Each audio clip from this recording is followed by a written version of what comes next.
자, 이어서 2부 시작해보도록 하겠습니다. 우리가 그토록 기다리는 바로 그분이죠? 최파고님 만나보도록 하겠습니다. 어서 오세요. 네, 반갑습니다. 안녕하세요. 네, 2주마다 오니까 딱 좋네요, 정말. 딱 보고 싶어질 때쯤 돌아옵니다. 좀 더 많이 불러야겠어요. 예. 조금 더 많이 모셔야 되겠습니다. 예. 네. 자, 오늘은 네. 사실 제가 지난 두 번의 시간 동안 투자자의 도구들이라는 주제로 어떻게 보면 굉장히 밀도 있는 시간을 준비했는데 솔직히 말씀드려서 첫 번째로 제가 준비했던 하이퍼 사이클 같은 경우에는 기술 평가의 도구면서 굉장히 보편적으로 활용할 수 있는 어떻게 보면 시장에 버블이나 과열이 형성되고 그 해소되는 과정을 좀 볼 수 있는 툴로 준비를 했었고 두 번째 준비했던 황금비 모델 같은 경우에는 사실 제가 생각하기에는 정말 다양한 기술적 분석의 근본이 되는 내용이라고 생각해 준비해 왔거든요. 근데 아마도 그 내용들이 사실 30분 혹은 40분 한 토막에 전달되기에는 내용 자체가 워낙 방대하다 보니 굉장히 밀도가 높았던 것 같고 지난번 황금비가 소화하기 버거웠던 분들이 의외로 많으셨거든요. 그래서 오늘 준비한 내용은 오랜만에 매우 여유 있는 매크로 환경이나 지금 투자자들이 해야 될 행동에 대한 업데이트를 좀 준비해봐서 오늘은 정말로 좀 쉬어가도 되는 친절한 챗팍으로 돌아온 그런 시간입니다. 저는 지난 시간에 피보나치와 31.2 대 68.8 아니다 반대다 31.8 대 62.2 네, 맞습니다. 맞아요? 그거밖에 기억 안 나. 그래요? 전 그것도 기억 안 나요. 아니 그러면 도구 시리즈는 계속 갑니까? 투자자의 도구들은 매우 유용하다고 저는 생각되고 랜덤하게 제가 준비하겠습니다. 그럼 오늘은 알겠습니다. 도구는 아닌 거예요? 아닙니다. 오늘 도구는 아니다. 아주 소프트하게 부드러운 내용입니다. 알겠습니다. 3시간 걸쳐서 연속으로 도구 듣다가 우리 머리가 터질지도 몰라요. 오늘 좀 편하게. 맞습니다. 알겠습니다. 저희 또 제가 애정하는 구독자분들에게 부담을 드리면 안 되기 때문에 아주 편한 내용으로 준비해봤고요. 그러니까 최파고님 나오셨을 때 끄면 안 되잖아요, 유튜브를. 아유, 피곤하다. 그러니까 오늘은 좀 쉬어가는 타임. 알겠습니다. 네, 바로 제목으로 가서 지금 이 순간 행동할 결심으로 제목을 잡아봤는데 사실 제가 오늘 이 내용을 준비한 이유는 요즘 저희 구독자분들이 됐던 투자자분들이 됐던 굉장히 많이 헷갈려 하실 것 같아요. 왜냐하면 금리가 계속해서 변화하고 또 비레마크머 같은 월가의 오피니언 리더 중에 한 명이 또 숏을 청산했던 얘기들이 나오다 보니까 투자자들이 뭐 이거 시장이 가는 거야 더 망가지는 거야 금리 더 올라가는 거야 많은 거야 그런 거에 대한 고민들이 굉장히 많으실 것 같거든요.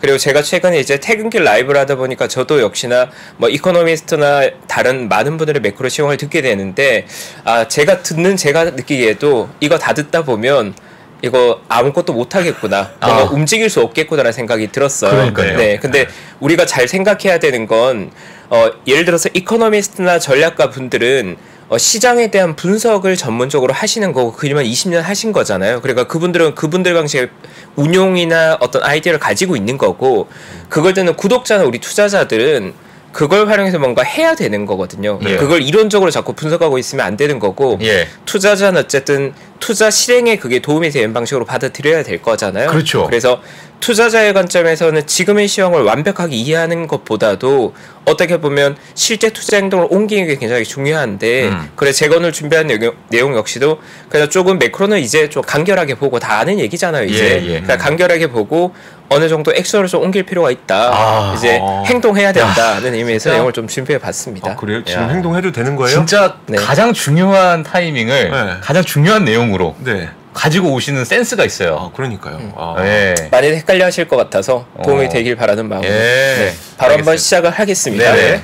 일단 사실 지난번 제가 한번 했던 내용을 업데이트로 봐주시면 될 것 같아요. 제가 올해 7월 27일에 2주 기자님하고 같이 상반기 리뷰를 했었습니다. 이제 그 당시에 제가 말씀드린 내용이 7월 27일 정도가 됐으니 시장이 어느 정도 무르익은 것 같은데 작년 10월부터 시작해서 거의 8개월, 9개월간 시장이 달려왔다 보니 이제는 시장이 좀 쿨링, 좀 쉬어갈 필요가 있을 것 같다는 말씀을 드리면서 이제 가져왔던 사진인데 저 사진은 제가 사무실 제자리에 있는 머그컵, 매일 쓰는 머그컵을 직접 찍어 온 거거든요. 밑에 문장 보시면 Be fearful when others are greedy라는 워렌 버핏의 문장이 있는데 다른 사람들이 너무 긍정적으로 생각할 때 우리는 좀 긴장하자는 거죠. 그 7월 말에 제가 느끼기엔 그런 분위기가 좀 있다고 생각해서 준비해 왔었고 조금 더 구체적으로는 경기 침체에 관한 얘기들을 이제 하반기부터 우리가 듣게 될 건데 위험한 시기가 온다고 생각하지 않지만 리스크 관리를 좀 해야 될 시점인 것 같다고 말씀드리면서 그때 제가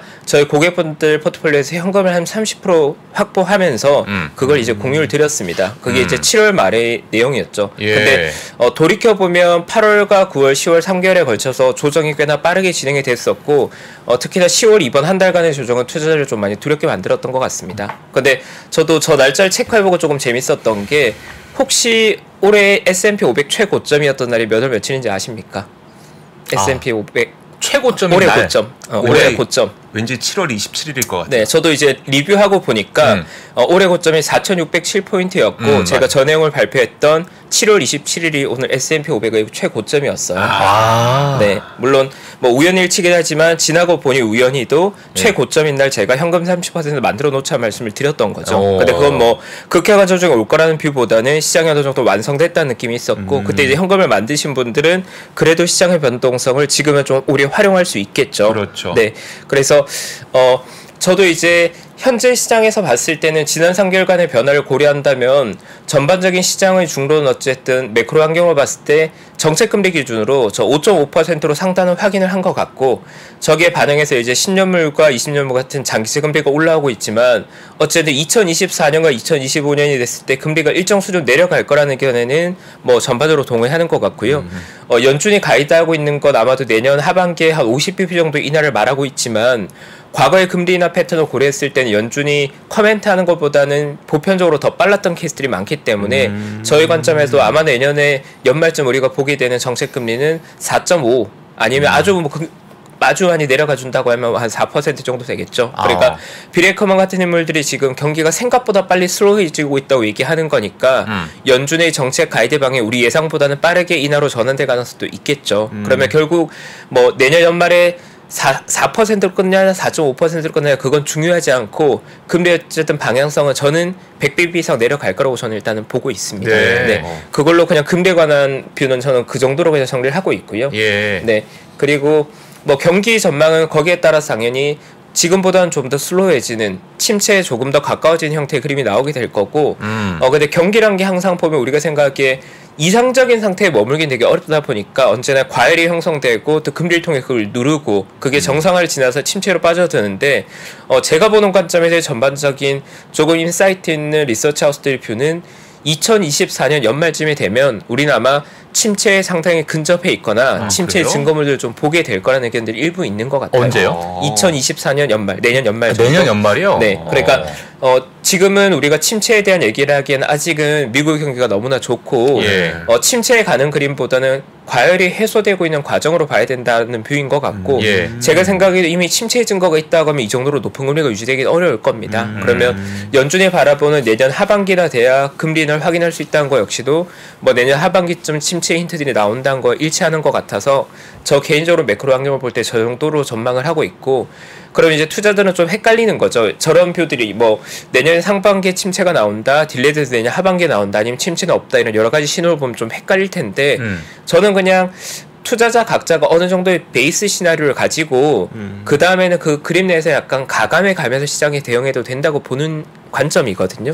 그래서 결론만 말씀드리자면 저는 지금 투자에 집중해야 될 문제가 자꾸 미국 10년물 국채 고점이 이제 얼마에 끝났느냐, 뭐 변곡점 언제 나오느냐, 혹은 경기 침체가 내년 뭐 10월이냐, 내년 12월이냐 그걸 따지고 있기보다는 우리가 좀 인지해야 되는 건 우리가 앞으로 보게 될 향후 2년간은 경기가 아주 좋아지는 방향으로 가기보다는 경기가 슬로우해지는 방향인 건 논란의 여지가 없는 것 같거든요. 그러니까 이게 속도 면에서 아주 빠르게 식어버릴지 완만하게 식을지 우리가 알 수 없지만 속도까지는 알 수 없지만 방향성은 어쨌든 경기 침체에 대한 모습들을 우리가 보게 될 것 같고 그 과정에서 아마 금리는 인하의 속도가 됐든 방해가 됐든 시장에 여러 가지 노이즈를 만들어낼 건데 한 달 후, 두 달 후로 보면 뭐 10년물 국채 금리가 얼마냐, 경기 침체 언제 지냐가 중요해 보일 수 있는데 1년 후, 2년 후 정도의 뷰로 본다면 사실은 기본적인 시장의 난이도는 어렵다고 봐야 되는 게 맞다는 걸 말씀드리는 겁니다. 그러니까 키 메시지는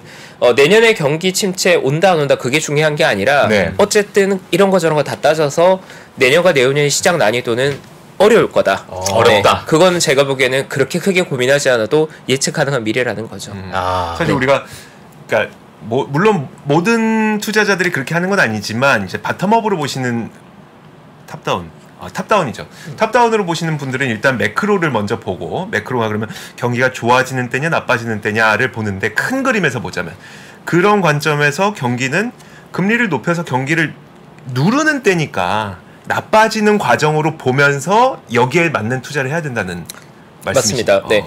당연히 지금의 장은 금리 환경이 예전보다 영향을 많이 주고 있기 때문에 매크로에 대한 점검이 당연히 필요하고, 저 역시 매크로를 아주 열심히 보고 있습니다. 네네. 하지만 매크로를 너무 디테일하게 맞추려고 하면 그건 불가능한 작업이에요. 네. 그러니까 이코노미스트나 최고의 전문가, 뭐 우리나라뿐만 아니라 연준 최고의 전문가들도 추정 값이나 밴드나 어떤 시나리오를 가지고 있는 거지, 그걸 0.1%다니까 이제 맞추는 게임을 하는 게 아니거든요. 그렇죠. 근데 네. 제가 이제 좀 안타까운 건 자꾸 금리나 아니면 CPI나 이런 단위를 0.1%까지 맞추기 게임을 하느라고 정작 자기의 포트폴리오에 집중을 못하는 분들이 저는 현장에서 많이 만나고 있거든요. 그러니까 제가 저희 구독자분들에게 드리는 조언은, 기본적으로 매크로 환경은 솔직히 만만치 않은 환경이 될 거니까 지금 우리가 고민해야 되는 건 어려운 환경 내에서 생존하기 위해서, 혹은 어려운 환경 내에서 그걸 활용하기 위한 구체적인 액션들이 필요하다는 거죠. 이제 고민보다는 조금 움직일 때라는 말씀을 드리는 거죠.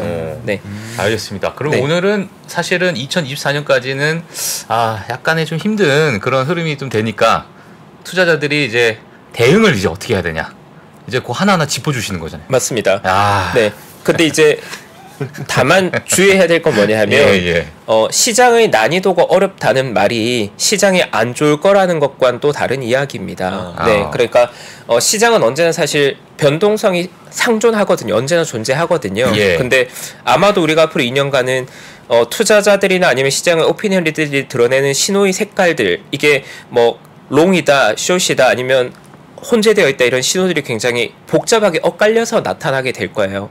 왜냐하면 기본적으로 금리를 작년에 너무 많이 높여놨기 때문에 시장에서는 언제나 높아진 금리로 인한 뭔가 신용 리스크에 대한 두려움을 모두 다 떠안고 있는 거거든요. 신용 리스크라 하면 약한 고리가 되는, 한국으로 따지면 뭐 부동산 파이낸싱, PF나 아니면 미국을 기준으로 한다고 하면 뭐 작은 은행들 같은 신용도 어느 정도 낮으면서 자금 조달에 필요한 영역들에서 노이즈가 발생할 것에 대한 경각심이 계속 있을 거기 때문에 거기에 대한 불안감을 안고 투자를 적극적으로 하기는 굉장히 어려운 환경일 거잖아요. 그리고 게다가 만약에 연준이 금리 인하를 한다고 하면 저는 안 봐도 뻔한 비드라고 생각하는 게, 과거에 연준이 금리 인하를 하는 타이밍들이 시장의 경기 침체를 확인하고 금리 인하를 했기 때문에 교과서는 금리 인하하면 시장이 좋다고 가르치고 있지만 실제 시장의 반응은 금리를 낮추는 시점에 시장이 박살났었거든요. 그 왜냐하면 경기가 박살나서 금리를 내린 거기 때문에, 그렇죠. 경기가 박살나면 시장이 같이 박살난 케이스인 거죠. 네네. 그러니까 그런 거에 대한 불안감들이 시장을 계속 괴롭힐 거기 때문에 기본적으로 난이도가 어렵다 말씀을 드리는 거죠. 그러니까 초반에 금리 인상을 할 때 금리 인하가 되면 시장도 같이 빠질 거다, 약간 이런 류의 이야기가 많았는데, 사실은 시장이 지금 방금 말씀하신 건 시장이 박살이 났으니 그걸 보고 금리 인하를 했었던 과거의 어떤 흐름을 보게 되면, 그럼 우리도 이번에도 뭐가 하나 박살이 나야 금리 인하를 하지 않을까. 그러면 이제 그게 시장에는 어떻게 우리가 또 해석을 해야 됩니까? 그러면? 그렇죠. 그러니까 이제 이 셈법이 조금 복잡해지는 게, 연준은 금리를 결정할 것이고 정책을 통해 조절할 것이고, 경제는 그 금리에 따라 반응하게 되면 경기일 건데, 거기에 따른 시장의 문제, 이 주식 시장의 문제는 또 별개의 문제로 봐야 되는 거거든요. 그건 별개로 봐야 된다. 그러니까 그게 그 세 개가 항상 같은 박자에 따라 움직이는 게 아니다 보니까 경기와 정책에 관한 건 어느 정도 예측 가능한 문제인 것 같고, 지금은 경기는 슬로우 다운 되겠죠. 금리는 슬로우 다운되는 경기를 확인한 후에 조금 완화해 가겠죠.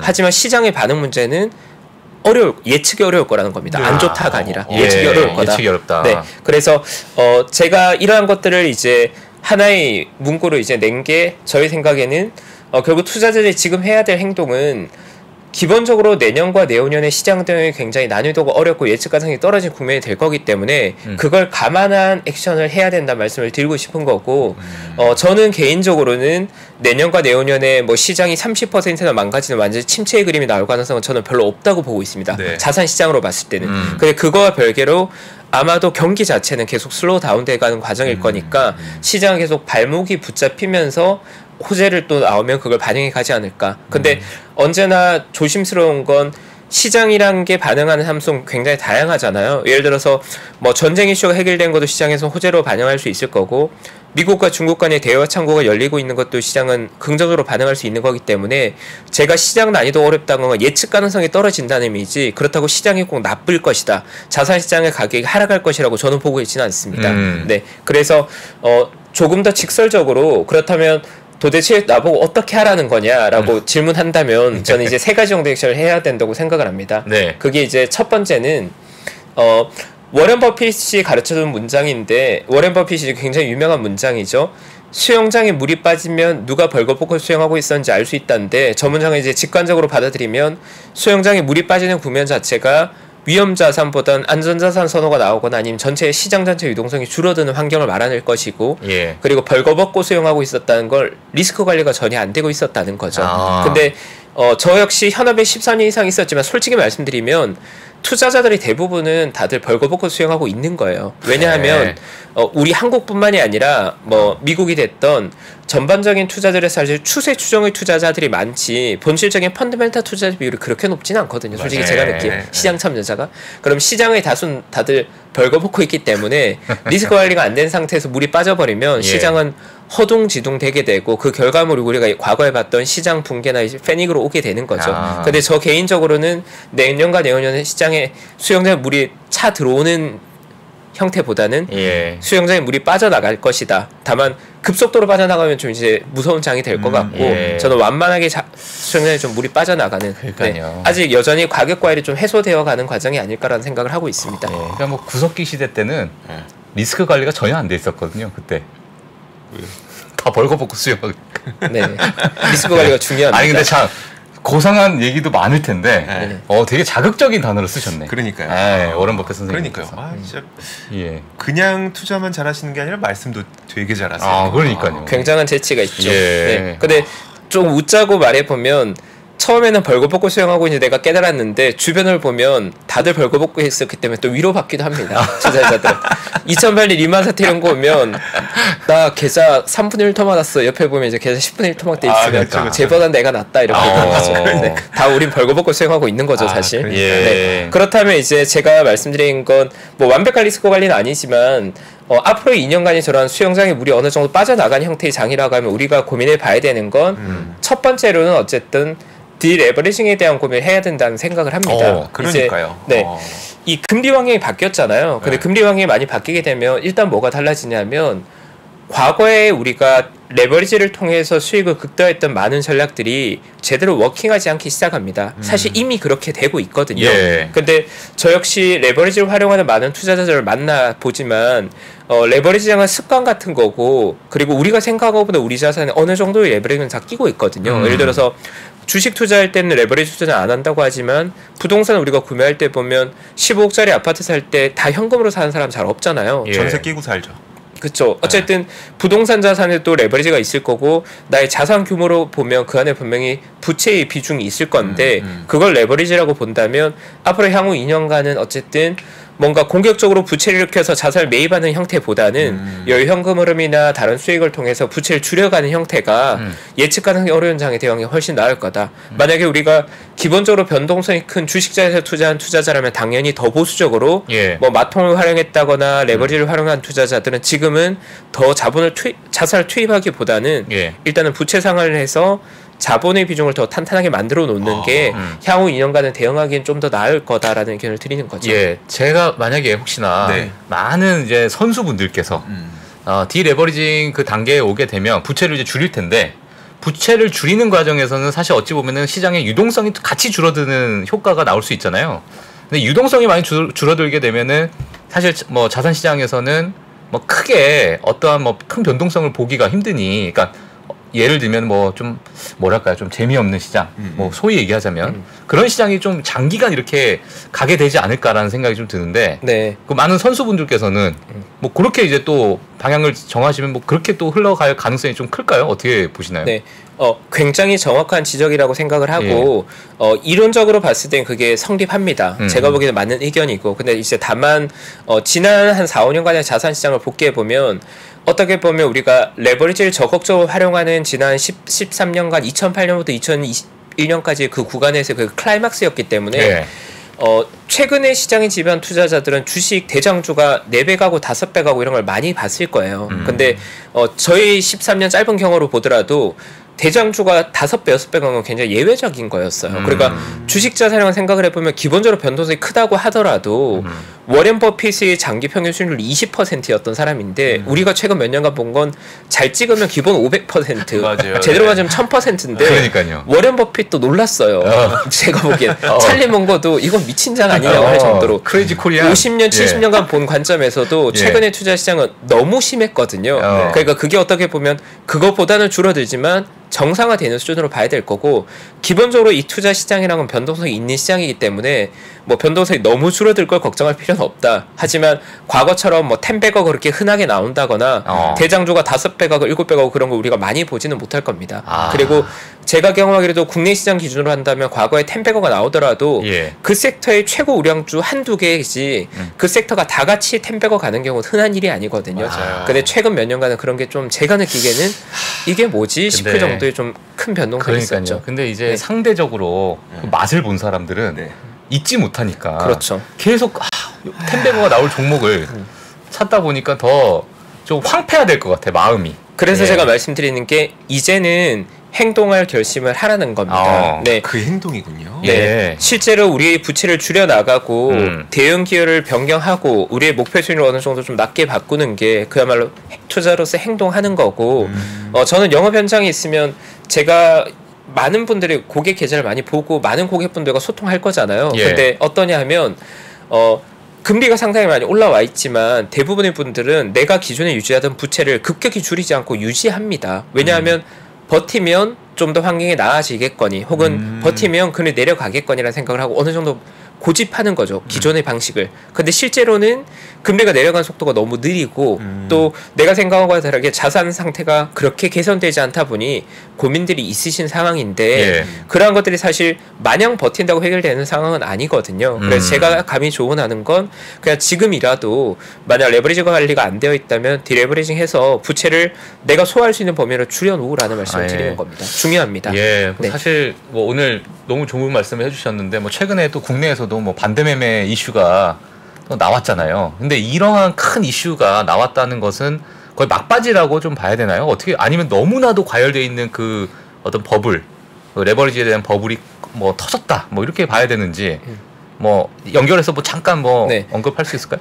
질문이 너무 좋은 질문을 해주셔서 너무 감사하고 박종원 팀장님과 저랑 같이 함께 진행하면서 그런 것들을 많이 봤겠지만 저 개인적으로는 어떤 버블이 붕괴된 클라이막스에 비극적인 극단적인 사건 하나가 메가급이 터지면 바닥 확인의 신호로 저는 많이 활용하는 편이거든요. 그래서 저 같은 경우에 사실 가상화폐 시장의 어느 정도 바닥에 근접했다는 느낌을 받았던 게 FTX 같은 글로벌 탑3 거래소 같은 게 하나 없어졌을 때 거의 이 비극의 클라이막스가 와 있구나라는 느낌을 받았거든요. 근데 거기에 비한다면 최근 우리가 느끼고 있는 반대 매매나 아니면 이런 것들은 제가 느끼기에 어느 정도 우리나라에 많이 만연했던 리딩방 같은 것들 혹은 이제 일부 작전 세력들을 만들어놓은 주가 왜곡들이 해소되고 있는 과정에 있는 것 같아요. 그러니까 이 정도가 클라이막스라고 저는 전혀 느끼지 않고 더 극단적인 상황으로 가기 전에 위한 좀 예방주사 느낌인 것 같아요. 그러니까 5천억, 6천억 정도의 미수가 제가 느끼기에 그 버블을 해소할 정도의 아주 의미 있는 규모는 아니었던 것 같고 아까 제가 말씀드린 대로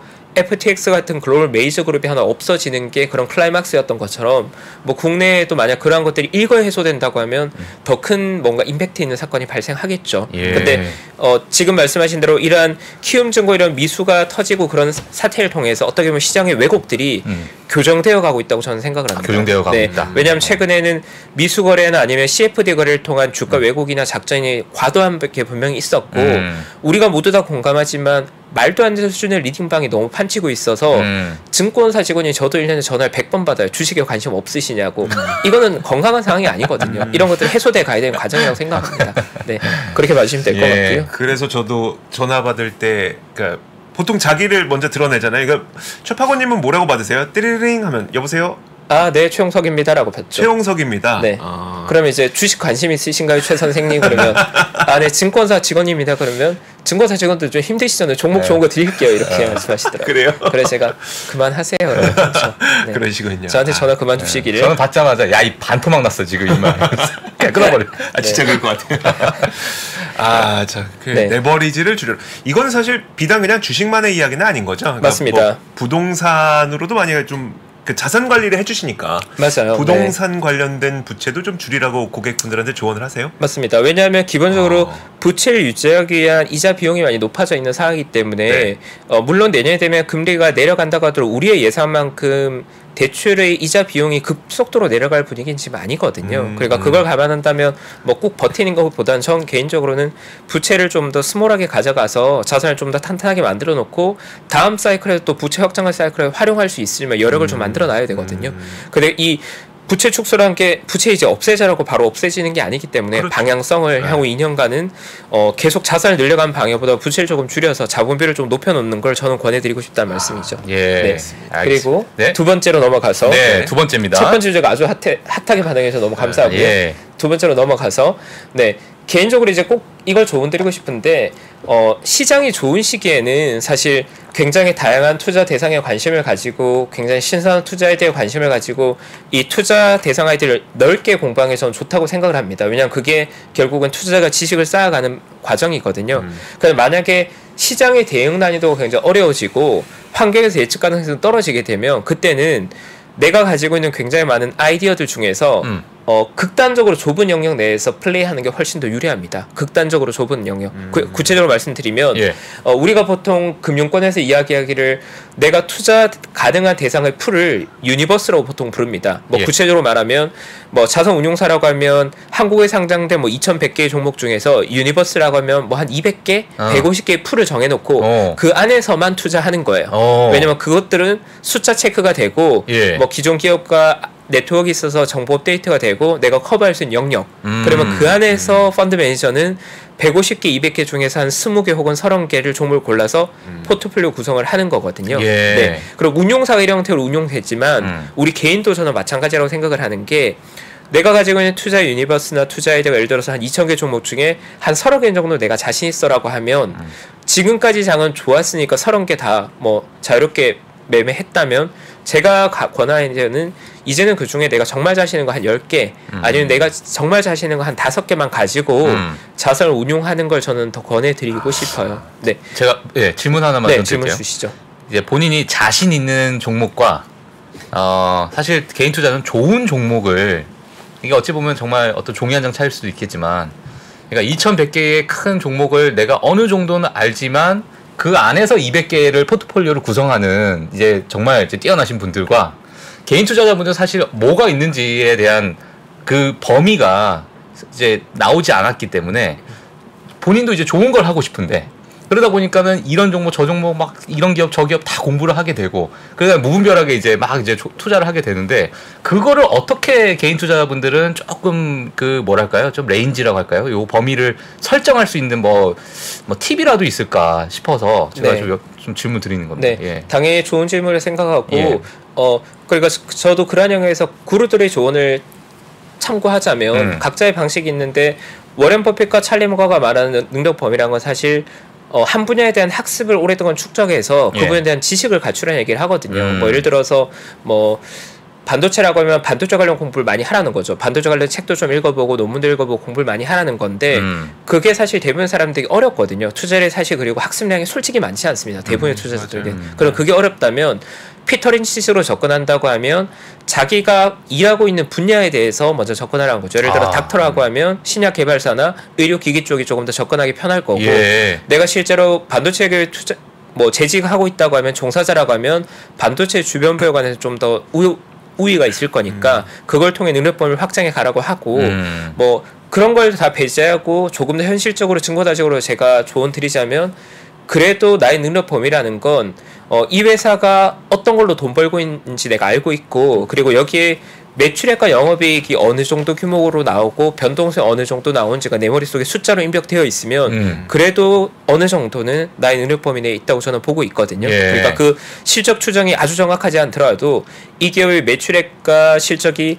아주 변동성이 큰 업종인지 아니면 내년도 성장폭이 되기 때문에 큰 상황인지 아니면 내년도 한 해 정도 실적이 쉬어가는지에 대한 정도 감은 있는 게 그래도 투자액의 기본 요건일 거고 예. 제가 가장 좋아하는 표현은 내가 투자한 기업의 주가가 한 30% 빠질 때 내가 기분 좋게 살 수 있으면 그건 내가 좋아하는 기업인 거고 내 능력 범위 안에 있다고 저는 봅니다. 예. 그리고 실제로 제가 투자하는 분을 보면 20억이나 30억 정도의 꽤나 큰 자본을 운영하는데 15년째 종목은 두세 개 가지고 매매한 분들이 있으세요. 60대, 70대 시니어분들 중에. 근데 그런 분들 보면 뭔가 그 기업의 임원이 자기 친구라서 네트워크가 있어서 그 기업에 대해서 잘 알고 있거나 예. 자기가 10년 이상 그 종목을 매매하면서 주주 구성을 대충 아는 거죠. 이럴 때 이 기업은 좀 오버슈팅이 나오고 이 정도 가격대면 이건 사도 돼라는 걸 어느 정도 감으로 안다는 거죠. 근데 어려운 장일수록 그런 자기의 무기를 가지고 있는 게 저는 더 유리하다고 생각합니다. 예, 사실 뭐 개인 투자자분들은 지금 당장 너무너무 확신이 있어서 샀어. 네. 근데 내일 갑자기 6% 빠졌어요. 그럼 갑자기 확신이 없어져요. 갑자기 그 기업을 몰라. 나 그 전에 다 공부했는데 맞아요. 6% 빠지는 순간 모르겠다 이 기업. 네. 약간 이런 심리가 또 맞습니다. 예, 근데 공부를 안 한 거죠. 가장 쉽게 표현하자면 만약에 내가 이런저런 무기가 제대로 없다라고 예. 하면 저는 사실 미국의 빅테크, 애플, 마이크로소프트로 플레이해도 된다고 생각해요. 네, 솔직히 말씀드리면 마이크로소프트 하나만 가지고 내가 포트폴리오를 구성하겠다고 해도 저는 뭐 아주 나쁘다고 생각하지는 않습니다. 솔직히. 네. 최고의 기업 중에 하나잖아요. 네. 추천 의미는 전혀 아니지만 그렇죠. 최고의 기업 하나로 구성하되 그 종목이 많이 올랐을 때 좀 줄이고 예. 많이 빠질 때 좀 늘리는 정도의 뭐 변동성 매매 정도만 하더라도 저는 어설픈 거 20, 30개 있는 것보다 훨씬 낫다고 생각합니다. 예. 그러니까 이걸 어렵게 생각할 필요는 없다는 거죠.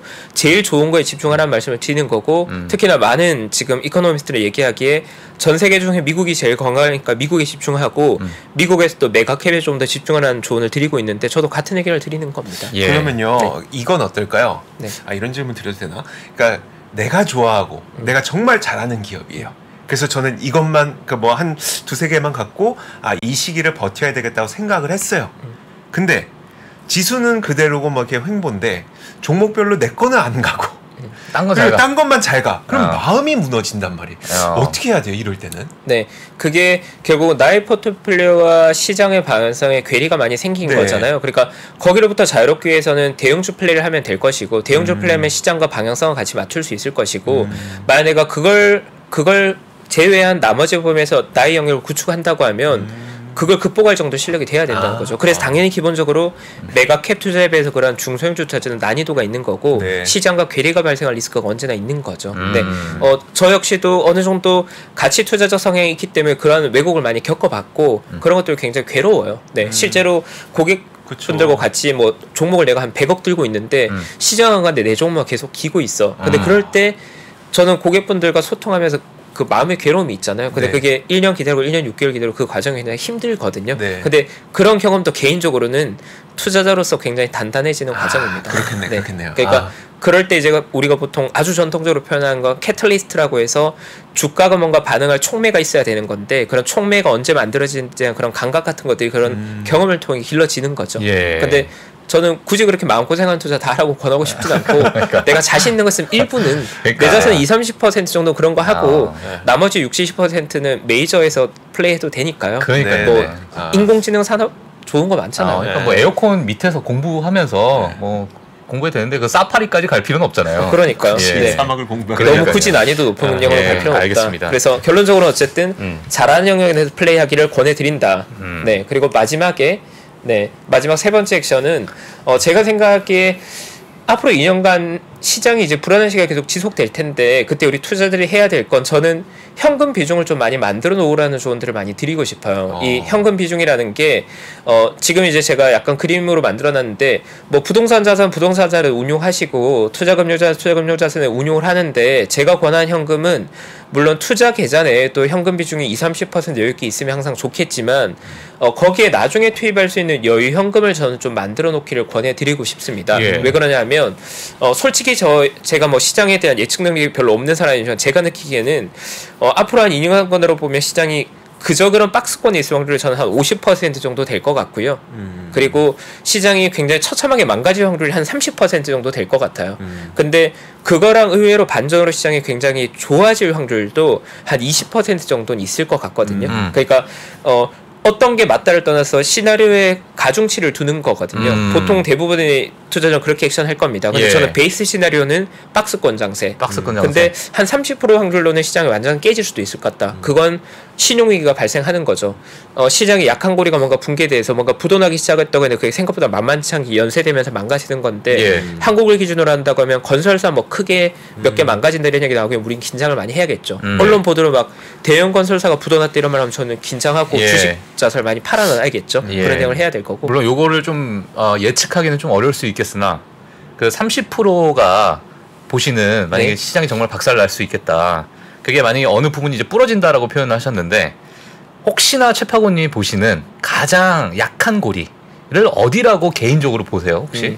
국내는 그냥 명확하게 정해진 것 같은 게 부동산 관련 자금들인 것 같고요. 네, 특히나 지방의 빌딩 개발 위한 자금 조달로 투입된 규모가 너무나 과도했었고 지금 지방의 메이저 대형사들이 만든 건설사 아파트들도 분양이 안 되고 있잖아요, 제대로. 지방 같은 경우에는. 근데 거기에 만약에 중소형 건설사들이 만든 상업용 대형 건물이라고 하면 이게 과연 지금 분양이 될까 물어보면 안 될 거잖아요. 그러니까 당연히 거기에 대한 노이즈가 있고 다만 긍정적으로 보는 건 정부가 그 부분을 명확히 인식하고 있기 때문에 재정을 투입할 여력이나 기관들을 만들어놨으니까 잘 대응하고 있다고 생각을 해요. 그래서 저는 문제는 굉장히 불거졌고 표면화됐는데 정책적인 노력들이 투입되고 있으니까 발생률을 조금 낮게 보고 있는 거고 미국 같은 경우에는 솔직히 저는 아직 잘 모르겠지만 글로벌로 봤을 때 미국보다는 중국발 노이즈가 터지면 굉장히 이제 폭탄이 제조될 수 있겠죠. 네, 중국에서는 사실 여러 가지 문제들이 있을 수 있는 게 뭐 많이 나왔던 중국 부동산 문제. 네, 근데 이게 과연 폭탄인데 심지가 있는지 없는지에 대해서 아직은 좀 더 봐야 돼요. 그러니까 폭탄이 있는데 뭔가 심지가 있어야 불이 붙을 거잖아요. 근데 그게 뇌관이 있는가 없는가에 대해서 아직 물음표가 있다는 거죠.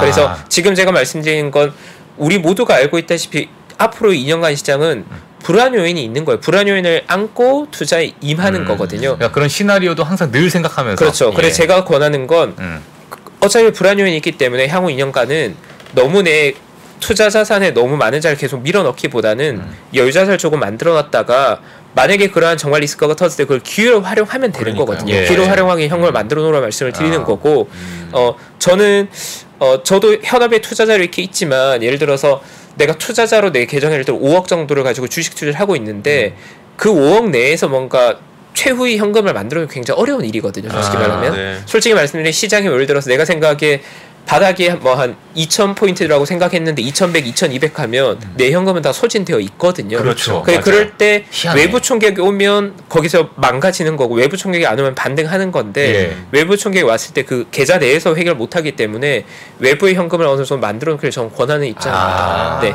향후 2년간은 그런 좀 대비가 필요하다는 거죠. 쓸 일이 없으면 더 좋은 거고 쓸 일이 있을 수도 있다. 저희 생각에는. 네.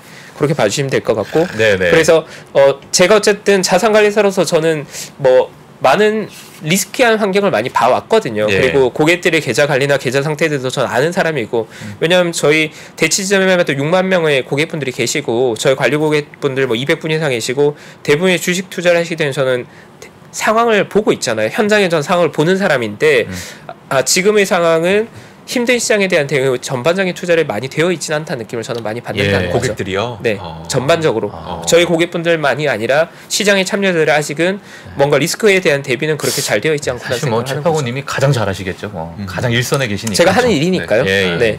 그래서 마지막 이제 제 결론은 투자자 문장으로 시작해서 투자자의 문장으로 이제 귀결되는데 워렌 버핏이 수영장에 물이 빠질 때는 리스크 관리라는 조언을 해줬다고 하면 찰리 먼건 이러한 조언을 해줍니다.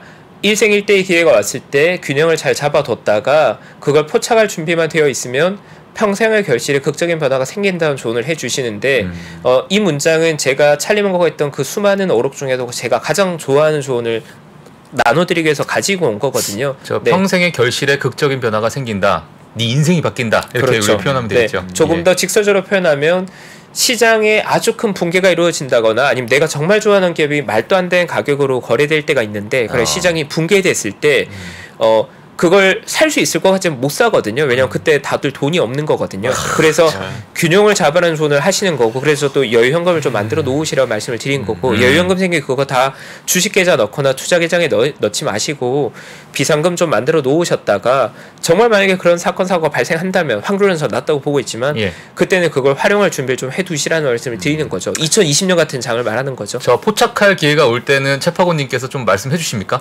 네, 그땐 저도 막 정신없이 투자하고 있을 거기 때문에 여유가 가능하면 오겠습니다. 상황이 허락한다면.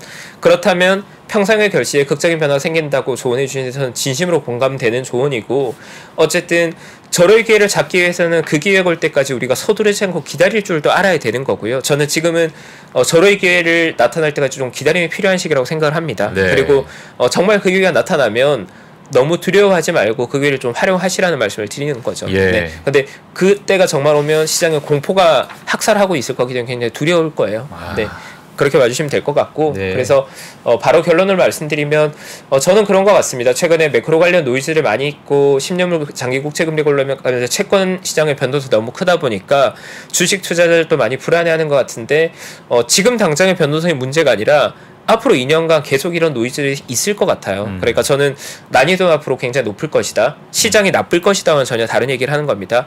예측 가능성이 떨어질 것이다. 그래서 우리 투자자들이 해야 되는 건 조금 더 신중함을 유지하면서 투자를 해야 될 것 같은데, 만약 그래도 시장에 혹시나 우리가 예상하지 못한 쇼크가 온다고 하면 그때는 저는 오히려 너무 두려워하지 마시고 여유 자금을 미리 만들어 놓으셨다가 기회를 활용하라는 조언을 드리고 싶고, 그럼 이제 여기서 의외의 질문이 그런 질문 하실 거예요. 그렇게 불안하면 지금 주식계좌 비워서 현금 들고 있다가 저럴 기회 오면 사면 되는 거 아니냐고 말씀하실 수도 있겠지만, 저는 아까 말씀드리는 대로 70%의 확률로 시장이 나쁘지 않을 거라고 저는 보는 투자자입니다. 그리고 저는 오늘도 주식을 많이 샀고 어제도 주식을 많이 샀어요. 왜냐하면 저의 판단에는 시장이 우려를 어느 정도 많이 반영해서 가격적으로 많이 매력적인 상황이 온 것 같거든요. 근데 시장은 보통의 시기에는 예측 가능한 범위에 있다가 뭔가 외부 충격이 발생했을 때 우리 예상한 범위랑 다른 그림으로 가버리거든요. 예를 들면 뭐 환율 같은 경우에 환율 밴드가 1250원, 1350원 밴드 내에서 상단하단 움직이다가 외부 충격이 와서 달러 외에 못 믿겠다 그런 게 1800원, 1900원 가는 거거든요.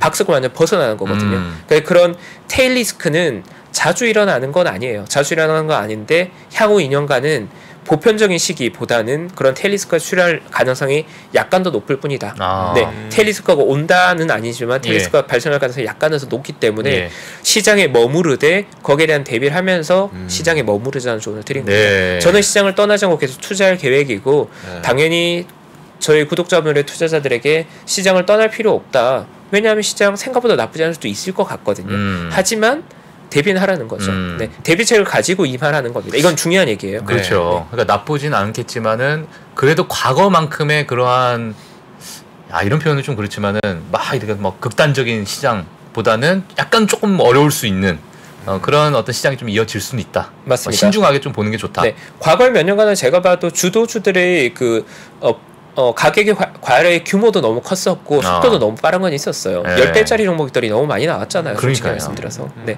그런 장은 좀 예외적인 국면이었죠. 네.